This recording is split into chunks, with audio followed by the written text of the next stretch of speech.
During San Diego Comic-Con, something happened that a lot of people did not know about, and it went unnoticed. There was a lot of news out of Comic-Con, Avengers Doomsday, lots of news out of there. And this happened during San Diego Comic-Con. Alec Peters finally dropped AXANAR. He had a live in-person event during Comic-Con where you could see AXANAR, and he premiered his final version of whatever AXANAR is. Rob is going to bring us up to date. Here is a video with Alec Peters talking about the premiere of AXANAR during San Diego Comic-Con. Let's Hey everyone, it's Alec, and I am in San Diego at the Digital Gym Theater scouting for this weekend's premiere of The Gathering Storm on Sunday, July. Now everybody knows the Digital Gym Theater. Oh, sure. Except I don't know, and I've never heard of it. And the 28 people who showed up to the premiere, they know it too. Let's keep watching this. 26. We're premiering here at 2 o'clock in the afternoon and having multiple shows, 2, 3, 4, and 5 o'clock. So it's a small theater. There's only 52 seats, and that's why we're having multiple showings. We're going to be showing Prelude to AXANAR, followed by The Gathering Storm. So you get to see both of them on a big screen, maybe a medium screen, because it's not a really big theater, so it's not IMAX, but we're really excited to be here. It's a beautiful facility. It's right in the heart of downtown San Diego. So if you're here at Comic-Con, please send me an email, alec@axanar.com, and I will give you free tickets. Tell me how many people you got, and we will hook you up. And we so look forward to showing you The Gathering Storm on Sunday, July 26th. Now, if you're at home and you're not in San Diego at Comic-Con, that's okay, because at 1 o'clock Eastern, we are going to be releasing it on YouTube. So just check out our YouTube channel. Make sure you sign up for notifications, both at axanar.com. Just go up to the top to the newsletter link. That's how you get on all the AXANAR newsletter emails. And make sure you get on the newsletter at vip.axanar.com, which is... All right, you can find all this on YouTube. Here's the important point. A lot of people don't know. This was the most famous and most successful fan film crowdfund in history. How does that work? And not only we're talking millions of dollars, multiple campaigns. I'm getting to it. And the work is impressive. Frankly, this led to a lawsuit from Paramount that changed fan films forever. People made many Star Trek fan films of various levels of quality, but the quality here rivaled what Paramount was doing. And our friend of the channel, filmmaker and imagination connoisseur, Robert Meyer Burnett, was set to direct the AXANAR film, which was a feature-length movie.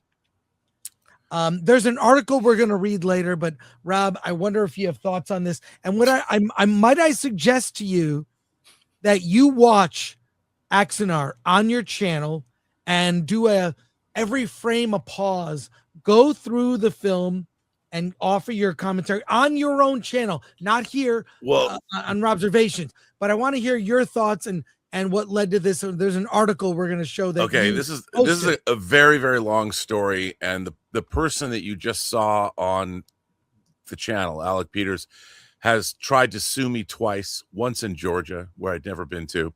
He accuses me of stealing anywhere from $20,000 to $80,000, stealing equipment and all that. Unbelievable, considering. I mean, he is truly one of the most talentless people I've actually met in the business, quote unquote business, because he's never really been in Hollywood. But that said, I have to go back to 2014. I didn't know who Alec Peters was. I vaguely knew of him because he ran prop auctions. He had a prop company called PropWorks, and he actually ran when like Battlestar Galactica ended, they needed to get rid of all the props. So his company ran an auction and auctioned off all the Battlestar Galactica material. And of course, Alec, the stuff he didn't auction off, he would abscond with He did an auction with Stargate things that MGM was not very pleased with him about, but I won't get into that. So my friend Christian Gossett, who I'd known for years, great guy. Christian Gossett was a great comic artist. He was actually the guy who created the double-bladed lightsaber in a Dark Horse comic book that later became used by Darth Maul in The Phantom Menace. So Christian Gossett, good friend of mine. I love him to death. He also created a comic called The Red Star. That's his own work. He is just a wonderful guy. He calls to me in 2014. Now, keep in mind, I was a predator on all of the Blu-ray special features for Star Trek The Next Generation and Star Trek Enterprise. And I was working on that from 2011 through 2014. I was working on those documentaries, 2 Saturn Awards, by the way, for those. Christian tells me he's going to work on a Star Trek fan film. And I had seen Star Trek fan films, and it was called Prelude to Axanar. And he was working with this guy, Alec Peters. And I'm like, okay. And he's like, what we're going to do is we want to make a feature film first, or we want to make a feature film, but we're going to do a proof of concept first. And we're going to do it like a Band of Brothers-esque documentary. And we've got Tony Todd involved. We have Kate Vernon from Battlestar Galactica involved. We have Richard Hatch, who was in Battlestar Galactica, the original, of course, and the remake, involved. And J.G. Hertzler, who played Martok. So they had a real group of great actors working on this. And it was all going to be based on the idea of the Klingon War with the Federation that was detailed in the FASA Star Trek role-playing game from the 80s, which they had 2 modules of. And the main character was Garth of Izar, who was introduced in the 3rd season Star Trek episode, Whom Gods Destroy. And I was like, wow, man, as a Star Trek fan, lifelong Star Trek fan, the nerd in me exploded. And they asked me to edit this film. And I'm like, great. And they were going to ask for $10,000 in a crowdfund. And they crowdfunded in March of 2014, 10 grand. They made over $100,000. Amazing.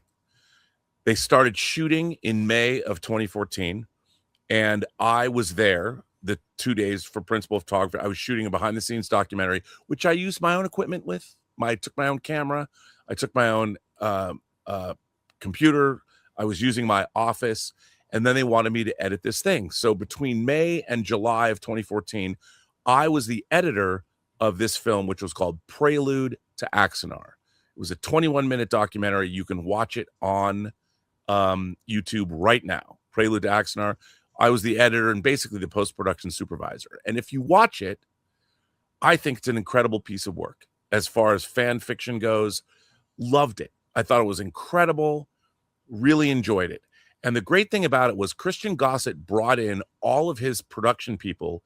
His company called, I think it was Metamorphic, was the production company. And he brought all of these professionals in to make this movie.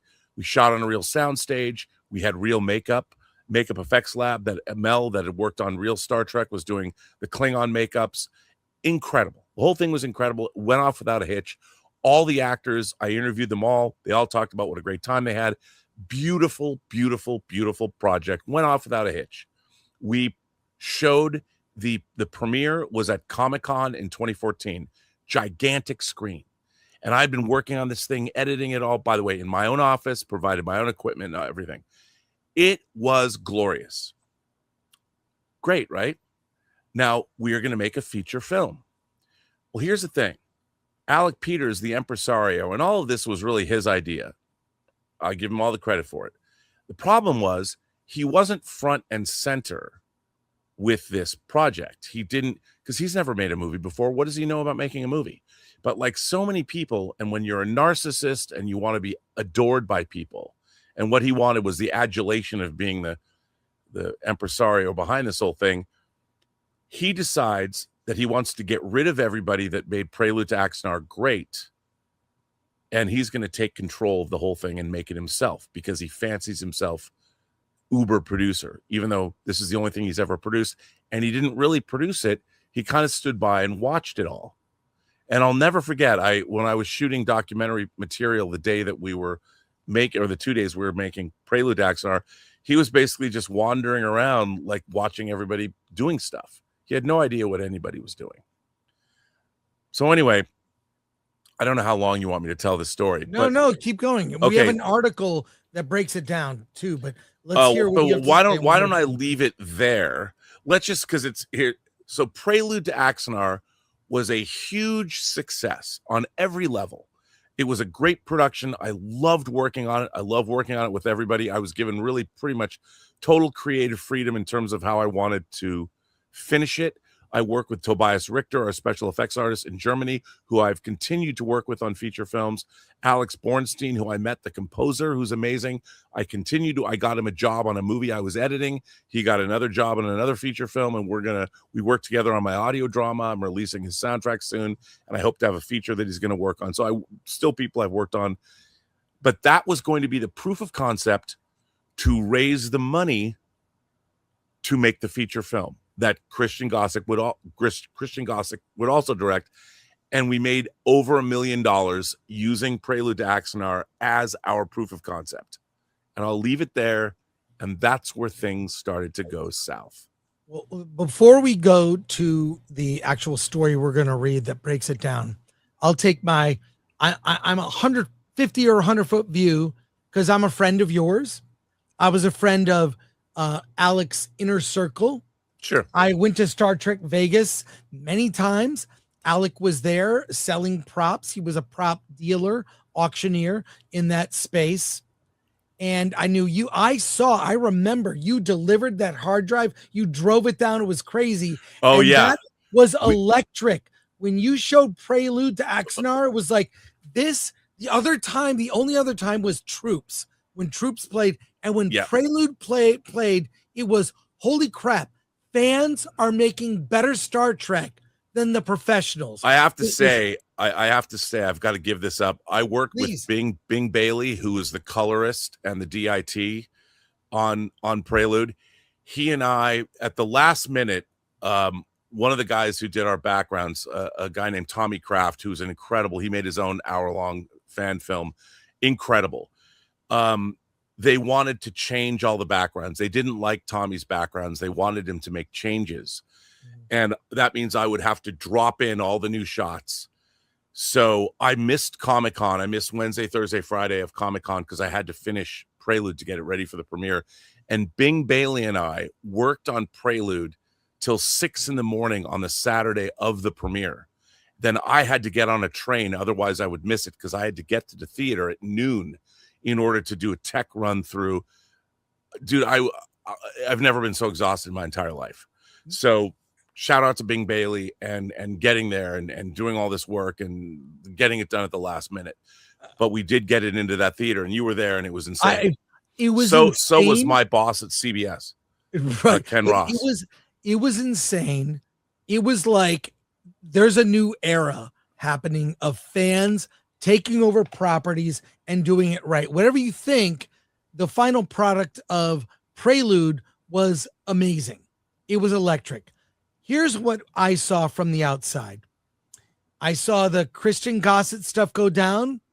I saw you being brought in as director, which couldn't have been a better appointment of, you getting to make a Star Trek movie. Robert MEYER BURNETT.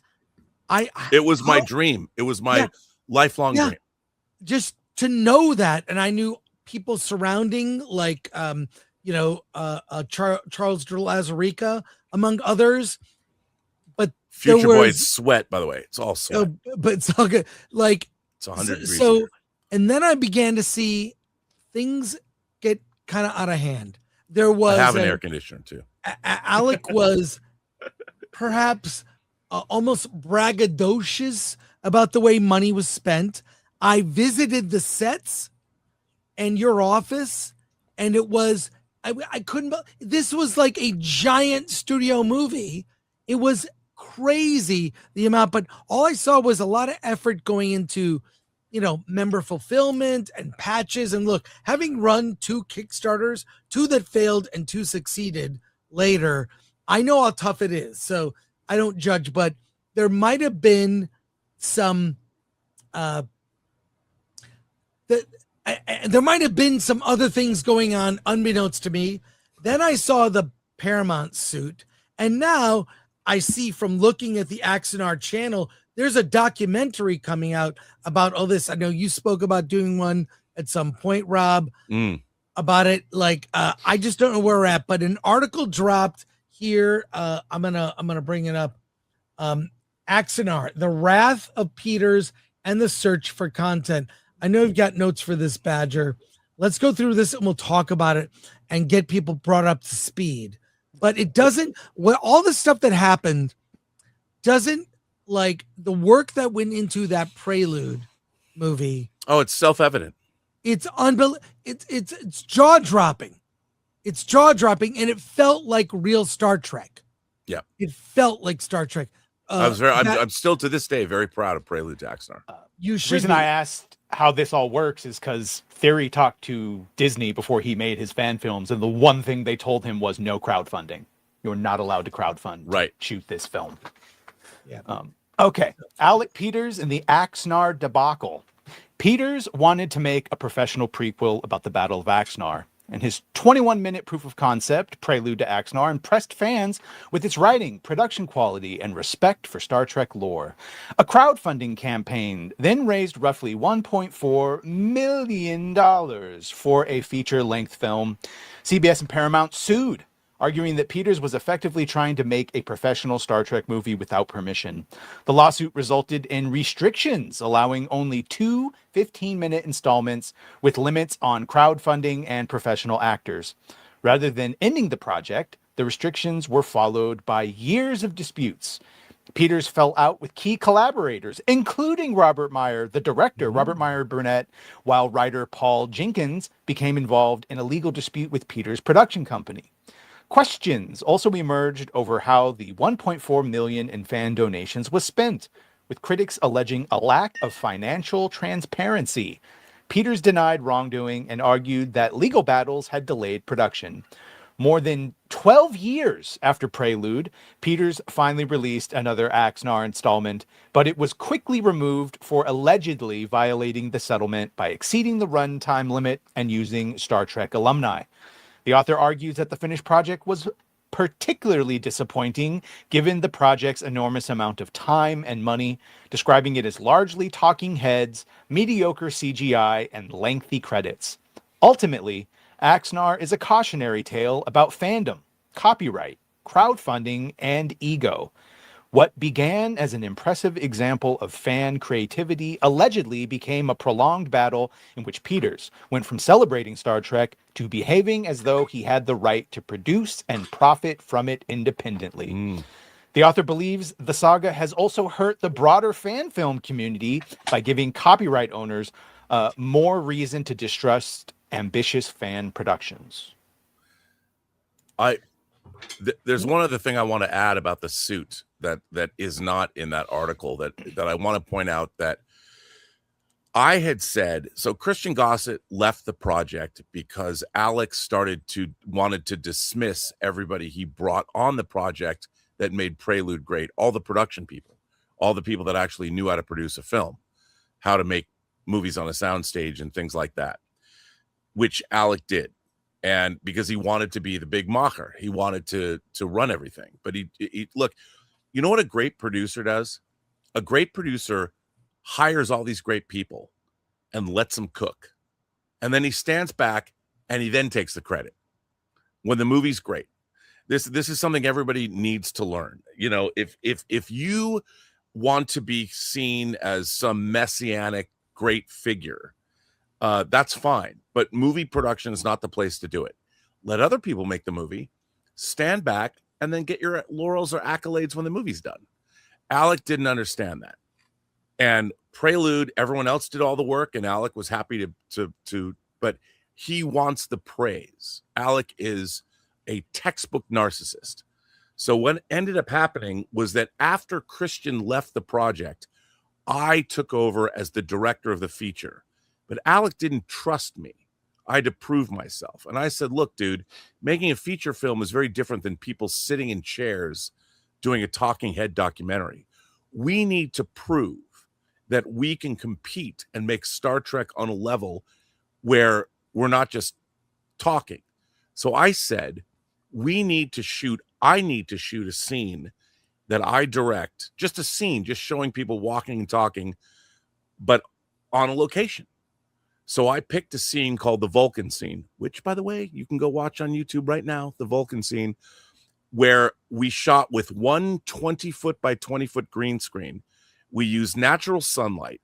And the actress that was going to play the Vulcan, the night before we shot, she got strep throat and couldn't do it. So I called a friend of mine, Kim, who stood in and did a great job, at 10 o'clock at night and said, I need you on set at 6 a.m. Can you do it? And we shot this Vulcan scene with Gary Graham, who played Soval. And it was a scene that Bill Hunt and I from the Digital Bits wrote. And I shot that scene. It was that scene that I shot as a proof of concept that I was going to reshoot for the movie. It's not perfect because we were moving around. It was that scene that got us sued.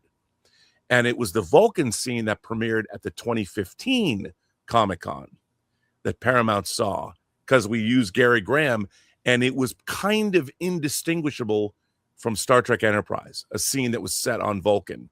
And I had done a lot of research and there's a lot that went into it.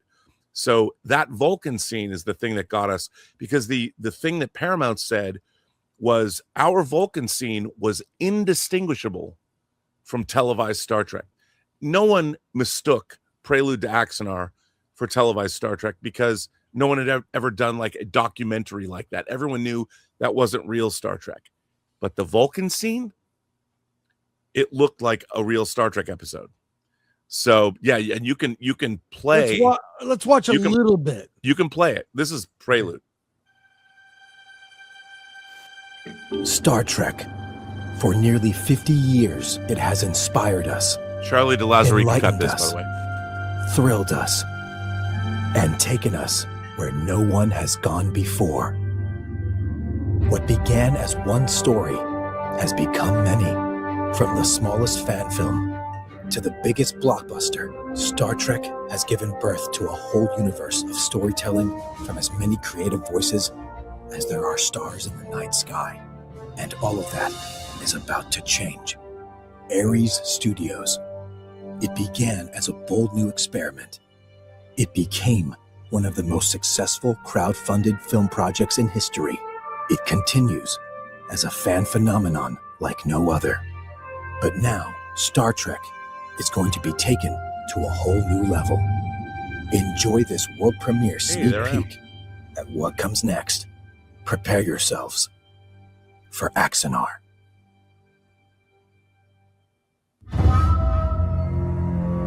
Now this is the Vulcan scene.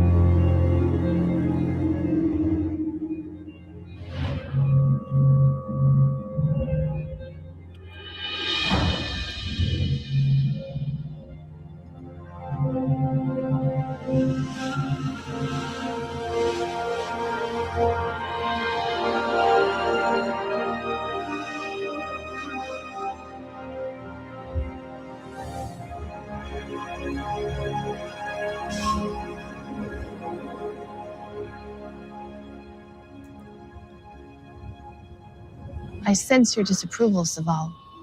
Forgive me if I cause offense. There is no offense when none is taken, Chalera. We've known each other far too long for that. I fear the Council is making a grave mistake. The vote is cast. Ratification, but a mere formality. Vulcan will secede from the Federation. Minister, the Klingons began this war to shatter the Federation. Our exit will ensure that outcome.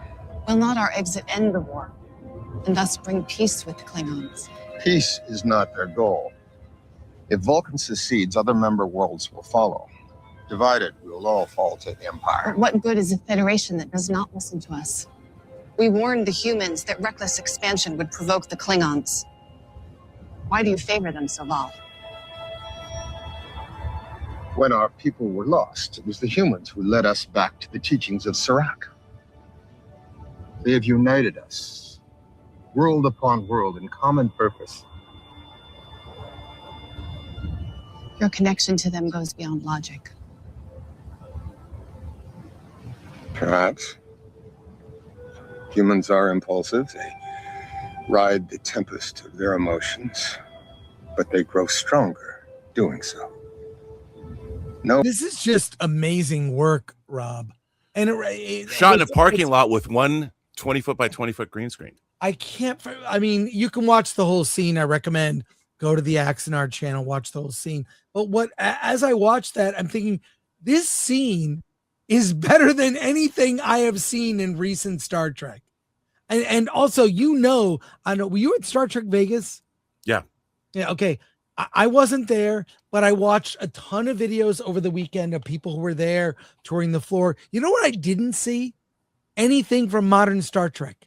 There were props, there were models, there were t-shirts and costumes you could buy.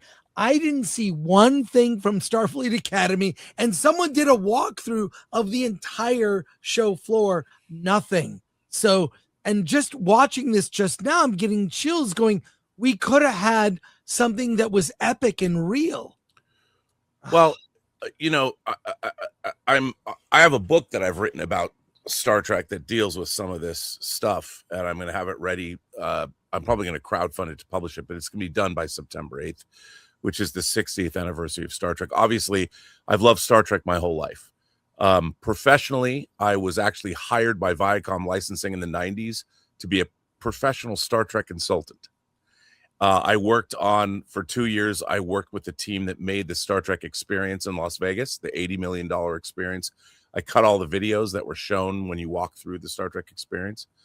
I made Free Enterprise, the feature film that I co-wrote with Mark Altman, and I directed and edited that film as well.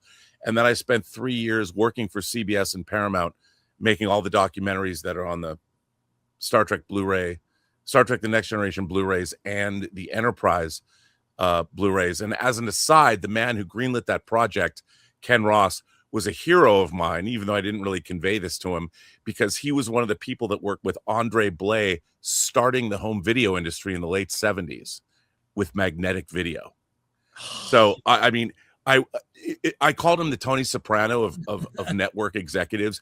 I never told him how much of a fan I was of him. And because I'm there to work on Star Trek. And I didn't want to be like, oh my God, dude, you were there at the dawn of home video when Andre Blay bought 50 or licensed 50 movies from 20th Century Fox. I was so excited to work with him. And he made everything possible for our documentaries, to the point where you can watch it online. I got to host a 25th anniversary documentary or conversation with the entire cast of Next Generation.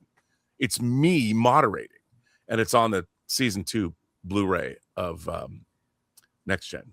Oh, you brought up the company Magnetic Video. I had so many of their VHSs. I remember the intro. That was oh my God, it's a magical era.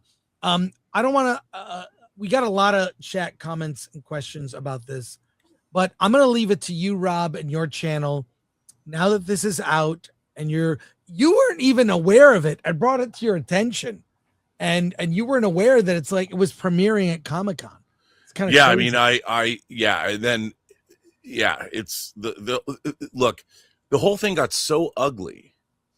The lawsuits, Paul Jenkins, I was testifying in a lawsuit for this within the last year. I had to go to Georgia. Alec Peters sued me in Georgia, which, by the way, it got thrown out because that was totally illegal. You know, he couldn't do that. He's claimed that I stole money as if I had access to his bank account. And he said all kinds of things, but check this out. Alec Peters, when I was in Georgia, he goes, hey, maybe you want to come by and see the new studio, Rob. And then he sent me an invite to come to San Diego to see that new AXANAR. And it's like, oh wait, you're pillory me anytime you get a chance, and at the same time, you know, you invite me to come see your new AXANAR. So I should say this, Chris. When I was working on the feature film, all I got to do was pre-direct a lot of the visual effects sequences with Tobias Richter. You can go to my channel.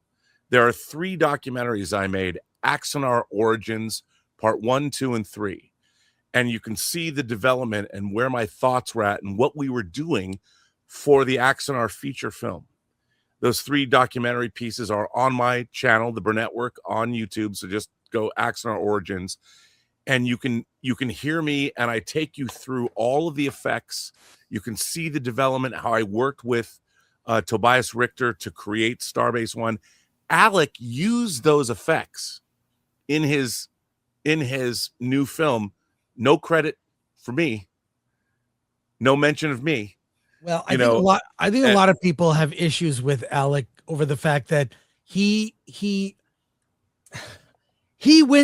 flew too close to this fan film. Well, it's funny that you say that, because he doesn't even understand the Icarus maneuver, which I designed, and you can see it. You can see it. Him and this just unbelievable guy named Mark Edward Lewis, who he was into crypto. He told guys how to meet women, and he was co-directing these movies. They did a short film called The Icarus Maneuver that was also removed from YouTube, where they apparently did not watch my AXANAR Origins disc to understand what Icarus even was and what the Icarus Maneuver is, which I designed, and they used it wrong.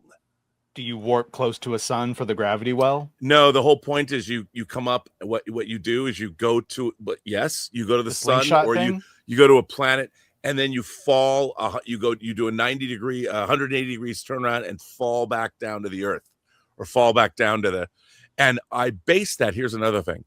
I based that on something Sulu does in Vonda McIntyre's, the first original pocketbooks Star Trek novel, The Entropy Effect, from 1980. And the Vulcan woman that you saw talking to Saval is actually his wife, Talera, a character I got from Margaret Wanderer Bonanno's Star Trek novel, Strangers from the Sky. But if you asked Alec Peters any of this, he wouldn't fucking know. But the deal is that it changed things for fan films. This lawsuit from Paramount against AXANAR, and then the fallout, and Alec Peters just really exploited. I mean, I gotta kudos to him. I haven't seen it yet. Kudos to him. He actually finished it. He did. Okay? But this, you know what? And I will give him decade. laurels. It took him 12 years or 11 years, but he did finish it. And for that, he should be lauded. But he finished it using stuff I did. He finished it using stuff Paul Jenkins did. And he sued us both. And he ate a lot of sushi at restaurants. Yeah. And burned a lot. And by the way, he might not know this, but I'll admit it. I have his bank account statements. So one day, if I ever had to talk about what and who and this, I do have receipts. I have all the receipts, because I realized, why spend the money to go after him for everything he said about me? It's not worth it. I'll continue to do my work, which stands on its own.